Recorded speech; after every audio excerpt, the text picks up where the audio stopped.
اللہ الرحمن الرحیم۔ السلام علیکم ناظرین، اردو سٹوری اسٹوڈیو میں خوش آمدید۔ میری امی نے میری شادی 15 سال کی عمر میں ایک 40 سال کے مرد سے کروا دی۔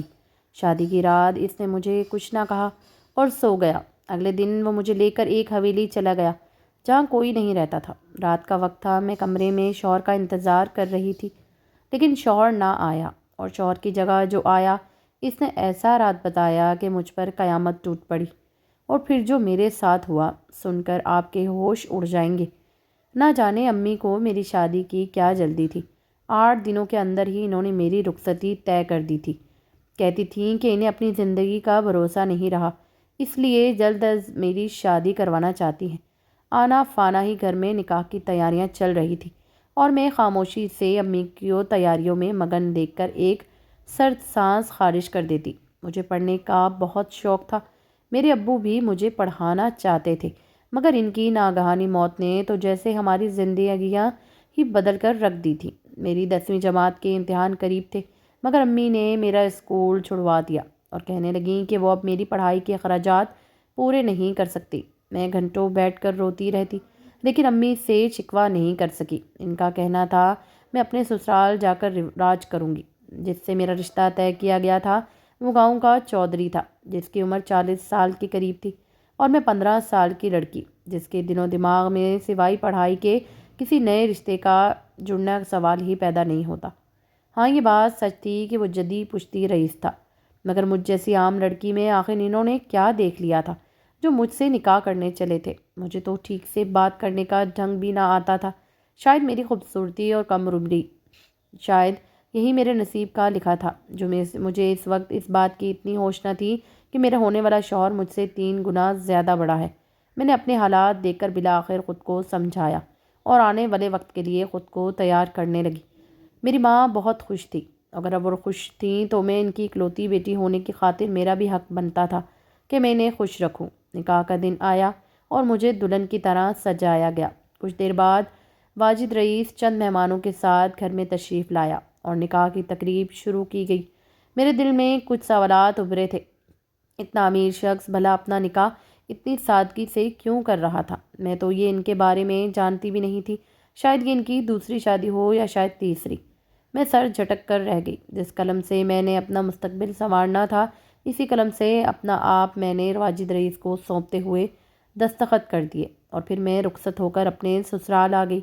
مجھے ایک عالی شان ہوٹل کے بڑے سے سجے کمرے میں لا کر بٹھا دیا گیا۔ ایک پل کو اس خوبصورت و دلکش گھر کی آرام و آسائش دیکھ کر میں مبہوت ہو چکی تھی، لیکن میں یہ سوچ رہی تھی کہ مجھے اپنے گھر کے بجائے ہوٹل کے کمرے میں کیوں لے کر آئے ہیں۔ میرے دل میں فل وقت اپنے شوہر کے لیے کوئی جذبات نہ تھے، مگر ان آسائشوں کو دیکھ کر میرا دل قدرے نرم ضرور پڑا تھا۔ شاید غربت سے سب سے بڑی آزمائش ہوتی ہے جو میری ماں نے کاٹی تھی، اس لیے میرے لیے اس نے مرد کی بجائے عمر کے بجائے دولت دیکھی تھی۔ مگر اگلے ہی پل دل میں ایک عجیب سی الجھن پیدا ہوئی۔ شاید یہ اپنے شوہر سے پہلی بار ملنے کی وجہ سے بے چینی اور خوف کے ملے جلے جذبات کی وجہ سے تھا۔ میں دلہن بنی بیڈ پر بیٹھی تھی، تبھی کچھ دیر بعد دھیرے سے دروازہ کھلا۔ اسی کے ساتھ ہی میرے دل کی دھڑکنیں بھی تیزی سے دھڑکنے لگی۔ میرا شوہر چلتا ہوا میرے قریب آیا اور میری جانب بغور دیکھنے کے بعد خاموشی سے واش روم کی جانب چلا گیا۔ میں کپ کپاتے وجود سے اس کی جانب دیکھنے لگی۔ امی نے تو کہا تھا کہ یہ خوبصورت ہو کم عمر، اس لیے وہ مجھ سے محبت کریں گے، مگر مجھے ان کی کسی تاثر سے یہ محسوس تو نہیں ہوا تھا۔ کچھ دیر بعد وہ باہر نکلے اور مجھے مخاطب کر کے بولے، ماہین تم تھک چکی ہوگی، جاؤ کپڑے بدل کر آؤ، پھر بات کرتے ہیں۔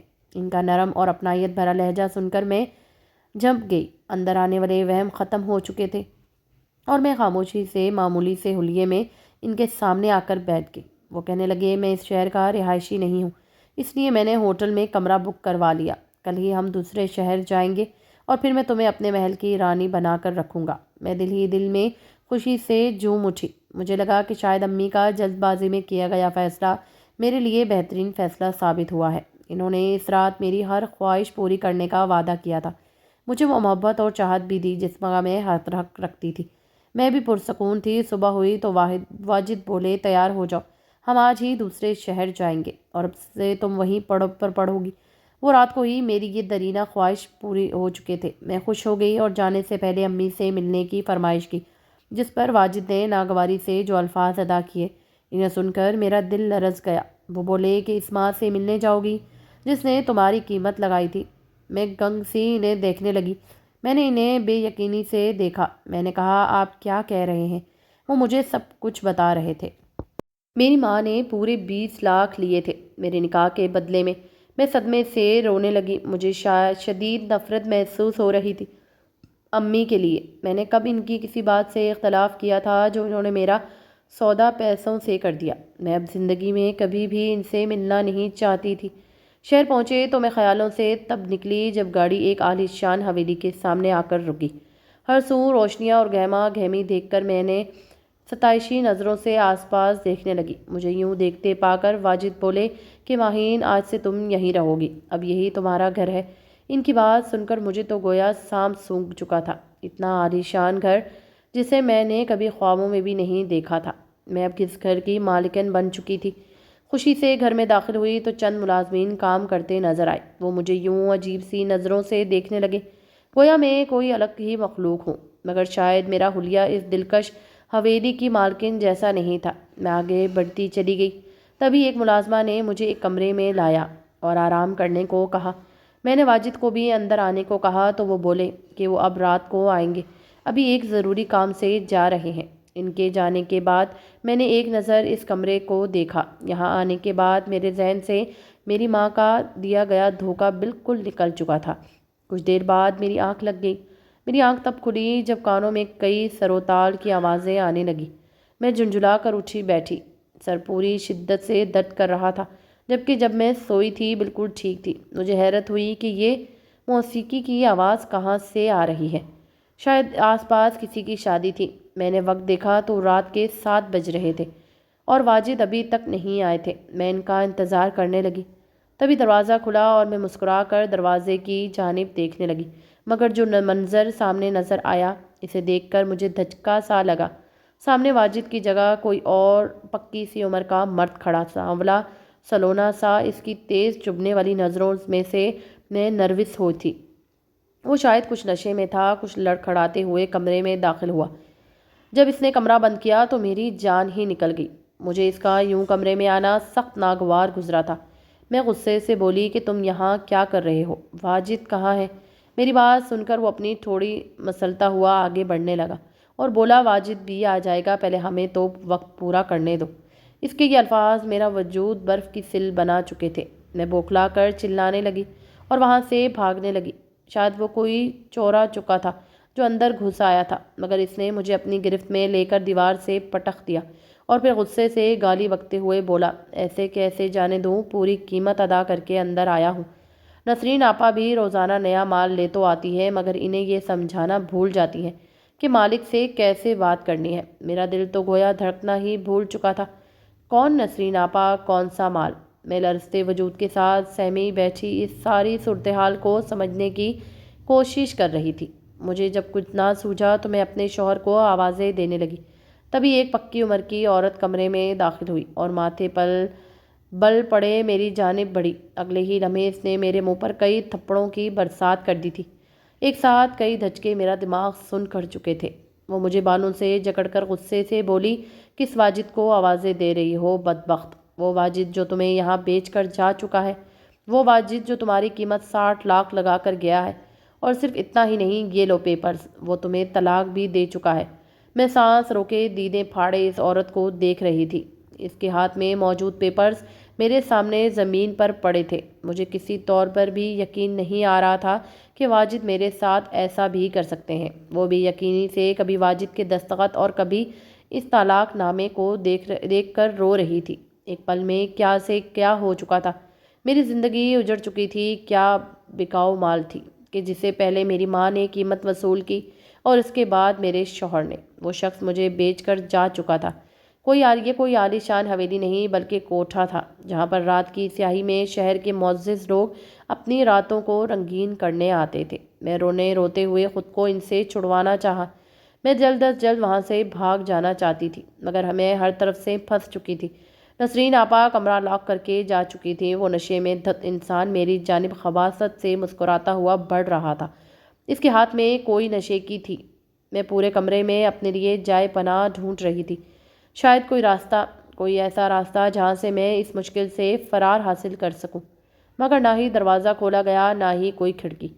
وہ شخص مجھ پر وہ بدبودار نشہ آور چیز انڈیلتا رہا اور میں اس سے رحم کی بھیک مانگتی رہی۔ اس نے میری قیمت چکائی تھی، جب سیدھی طرح بات نہ بنی تو اس نے مجھے مارنا شروع کر دیا۔ اس نے میرے احتجاج پر وہ سیاہ کانچ کی بوتل کو میرے سر پر مار کر توڑ دیا۔ میں چکرا کر زمین پر گر گئی، کانچ کے ٹکڑے میرے وجود میں پیوست ہونے لگے۔ اس شدت سے مجھے میری ماں کی یاد آئی تھی۔ میں نیم بے ہوشی کی کیفیت میں تھی، میرے ساتھ کیا ہو رہا تھا سب محسوس کر سکتی تھی، مگر رد عمل کی ہمت باقی نہیں بچی تھی۔ صبح جب ہوش آیا تو میں بیڈ پر تھی، آس پاس زمین پر کانچ کے ٹکڑے بکھرے تھے، البتہ وہ شخص جا چکا تھا۔ گرم آنسو زاروں قطار آنکھوں سے بہنے لگے۔ میں یک ٹک چھت کو دیکھتی رہی اور پھر سختی سے اپنے ہی آنسو صاف کر کے اٹھ بیٹھی۔ اپنی حالت پر ایک نظر دوڑائی، کیا تھی اور کیا ہو چکی تھی۔ مجھے اپنے وجود سے گھن آنے لگی تھی۔ عزت بچانے والے مددگار صرف فلموں اور ڈراموں میں ہی آتے تھے، جبکہ حقیقت میں زندگی کی ساری تلخیاں خود کو ہی سہنا پڑتی ہیں۔ یہاں کوئی دوسرا مدد کے لیے ہاتھ نہیں بڑھاتا، مگر ہاں، میرے دل میں ایک کسک ضرور رہ گئی تھی کہ کاش میں پیدا ہوتے ہی مر چکی ہوتی۔ میں خود میں کھوئی انہی باتوں میں گم تھی۔ میرے پر زخم سے ہلکا ہلکا خون رس رہا تھا کہ تبھی دروازے پر کوئی آیا۔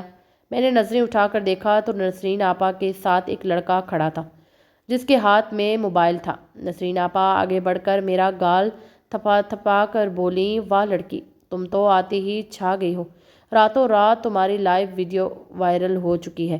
پہلے صدمے کیا کم تھے جو یہ انکشاف بھی کر دیا تھا نسرین آپا نے۔ میں بمشکل اٹھ کر کھڑی ہوئی تھی جب لڑکے نے موبائل کی اسکرین میری جانب موڑی۔ میرا دل حلق کو آیا تھا، میرے دماغ کی نسیں پھٹنے لگی تھی۔ سامنے اسکرین پر کل رات کے تمام تر مناظر چل رہے تھے۔ میری عزت صرف بند کمرے میں ہی نہیں بلکہ لاکھوں لوگوں کے سامنے نیلام ہو چکی تھی۔ میں نے غصے اور صدمے کی ملی جلی کیفیت میں چلاتے ہوئے اس لڑکے کے ہاتھ سے موبائل چھین کر زمین پر دے مارا تھا۔ میں پاگلوں کی طرح چیخ رہی تھی، اپنے بال نوچ رہی تھی۔ پاگل پن کا دورہ کیا ہوتا ہے، میں اس وقت بہترین مثال بنی ہوئی تھی۔ میرا دل دھڑکنا بند ہو چکا تھا، میں غلیظ ہو چکی تھی۔ 7 پردوں میں چھپ کر رہنے والی لڑکی کی عزت چند پیسوں کے عوض نیلام ہو چکی تھی۔ میرا دل موت کی دعائیں کر رہا تھا۔ مجھے اس وقت ان دونوں نفوس کی نہروں سے خوف آ رہا تھا۔ کئی لوگ نسرین آپا سے میری بکنگ کروا رہے تھے اور میں چیختے چلاتے ہوئے ہاتھ جوڑے اپنی بچی کچی عزت کی پناہ مانگ رہی تھی۔ لیکن وہ عورت صفاقی سے ہنس کر کہنے لگی کہ تم تو سونے کی چڑیا ہو، تمہیں کیسے جانے دے سکتی ہوں؟ وہ کانچ کے ٹکڑے یوں ہی بکھرے تھے۔ میں روتے ہوئے آگے بڑھ کر بیڈ سے اتری اور ایک ٹکڑے کو اٹھایا اور اپنی کلائی کاٹ دی۔ نسرین آپا اور وہ لڑکا یہ دیکھ کر گھبرا گئے۔ میں ایسی ناپاک زندگی نہیں جی سکتی تھی۔ وہ نسرین نامی عورت اس لڑکے سے ملازم کو بلانے کا کہہ رہی تھی، مگر میں ہر شے سے بیگانی نیند کی وادیوں میں کھو چکی تھی۔ میں نے اٹک اٹک کر سانس لیتے ہوئے شکر ادا کیا تھا کہ مجھے سب یہ اذیت نہیں اپنی پڑے گی۔ میں نے ذلت کی زندگی سے حرام کی موت قبول کی تھی، مگر شاید میرے حصے میں وہ بھی نہیں لکھی گئی تھی۔ چند دن بعد میں ہوش میں آ چکی تھی۔ ہر وقت نسرین آپا کے خاص لوگوں کا مجھ پر پہرا تھا، مگر میں ہار نہیں مان سکتی تھی۔ میں وہاں سے بھاگ جانا چاہتی تھی۔ مجھے یہ ذلت بھری زندگی نہیں جینی تھی۔ مجھ جیسے ہی موقع ملا میں نے ہسپتال سے بھاگنے کا فیصلہ کیا۔ اس وقت رات کا وقت تھا، میرا کمرہ خالی تھا۔ میں نے اپنے ہاتھ پر لگی ڈرپ اتاری اور اس ہاسپٹل سے باہر نکل گئی، مگر میں ابھی ہسپتال سے چند قدم دور گئی تھی کہ مجھے کسی نے مضبوطی سے پکڑتے ہوئے ایک گاڑی میں دھکیل دیا۔ مجھے واپس حویلی میں لے جایا گیا تھا، جہاں نسرین آپا نے میرا استقبال تھپڑ مار کر کیا تھا۔ ایک بار پھر میں اندر قید ہو چکی تھی، ایک نہ ختم ہونے والی قید ہی اب میرا مقدر بن چکی تھی۔ میں اکیلی ان سب سے آخر کتنی دیر تک لڑتی؟ برائی کی کشش زیادہ تھی، اچھائی کو پرکھنے والے وہاں موجود نہیں تھے۔ میرے کمرے میں، باتھ روم میں، ہر جگہ کیمرے نصب کیے گئے تھے۔ آئے روز کئی لوگوں سے میری ملاقات کروائی جاتی تھی۔ میری کئی ویڈیوز بنا کر وائرل کی جا چکی تھی۔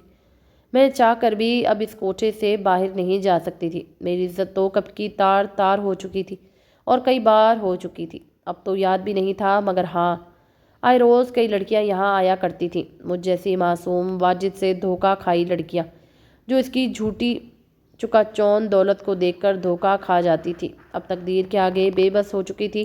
وقت گزرتا گیا اور 2 سال بیت گئے۔ آج بھی واجد کوٹھے پر آتا تھا مگر اس کی کبھی ہمت نہیں ہوئی تھی میری آنکھوں میں آنکھیں ملا کر دیکھنے کی۔ وہ جب بھی آتا ایک لڑکی یہاں ضرور لاتا تھا۔ اس شام مجھے نسرین آپا نے میری بکنگ کا بتایا جو کہ ایک ہوٹل میں تھی۔ میں خاموشی سے سر ہلا کر ان کی بتائی گئی جگہ پر پہنچ گئی تھی۔ میرا کسٹمر میرے انتظار میں کھڑا تھا۔ اسے دیکھ کر کوئی بھی یہ اندازہ نہیں لگا سکتا تھا کہ اتنا شریف دکھنے والا انسان دراصل عزتوں کا سوداگر ہے۔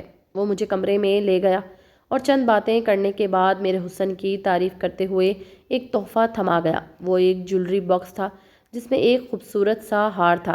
یہ کوئی پہلی بار نہیں تھا۔ میرے اکثر کسٹمرز مجھے یہ مہنگے تحفے دیتے رہتے تھے۔ نہ جانے مجھے وہ اتنا کیوں پسند آیا کہ میں نے فوراً پہن لیا۔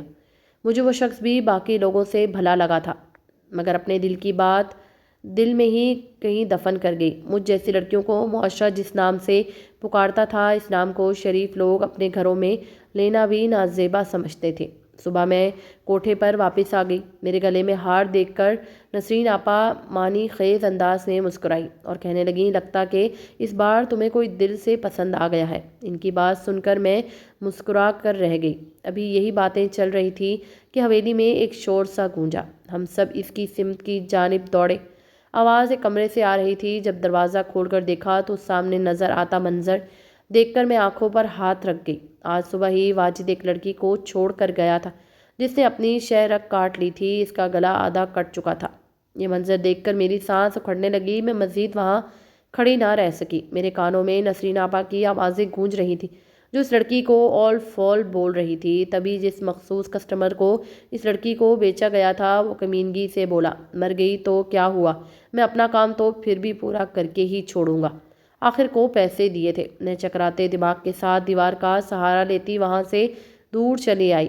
اس لڑکی کو ہاسپٹل لے جایا جا چکا تھا اور میں اس کے مرنے جانے کی دعا کر رہی تھی کیونکہ یہاں سے خلاصی بس یہی ایک راستہ تھا۔ ایک بار پھر میں اسی کرب سے گزرنے لگی تھی جو یہاں آ کر پہلے دن محسوس کیا تھا۔